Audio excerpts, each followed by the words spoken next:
24,000 kufikia December. Next year 24,000 tumalizana na hiyo kazi. Sikiza kidogo mwana jua kali mwanavika. Pesa 700 million sasa nimeweka kwa basari yenye ilikuwa inalipa bill. Basari yote sasa kutoka last year ya kaunti ya Kiambu, basari ya shilingi 1,500 nilimaliza. Basari inakuanga 5,000 na kuenda juu. Ni kazi ama ni mchezo jamani? Ni kazi. Tuingie kwa hii mambo hizi passport. Mimi nilianza na hii vika. Nikakuja hapa Makongeni nikajenga passport mpya. Nimeenda pale town nimetengeneza.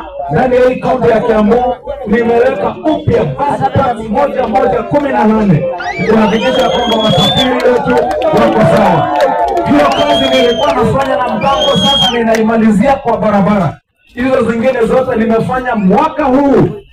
Kama wewe unaendanga huko mjini kule kijiji unapata kuna shida kidogo ya barabara, ukiulizwa na mtu mwambie yule wa matangi wa hospitali, huyo wa matangi wa shule, huyo wa matangi wa solar street lights.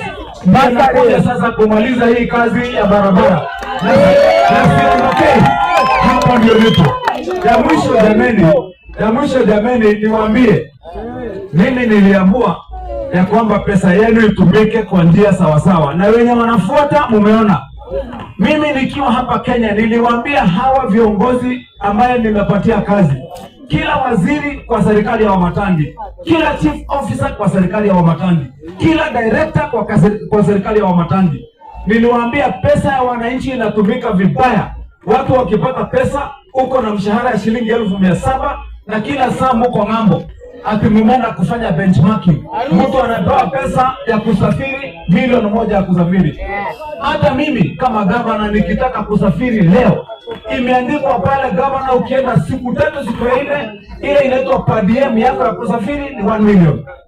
Kutoka mwaka wa 2022 mpaka siku ya leo, gavana wote 47, yule gavana mmoja peke yake hajaongoza watu wameajiri kuwapeleka ng'ambo wakakule pesa wananchi, ni Kimani Wamatangi. Hiyo ndio yangu haijakanyanga ng'ambo. Mpaka wakati waliketi kule Ufaransa, huyu jamaa amesimama hapa anaitwa Musheke, huyu ndio nilimtuma. Wazungu walikaa kule Ufaransa wakiwa wanatafuta governor Afrika nzima ambaye anafanya kazi kutumia akili na mipango mzuri. Wakapeana zawadi, ikapatiwa balozi wa Kenya kule Paris. Akaambiwa hii kikombe patia Kimani Wamatangi.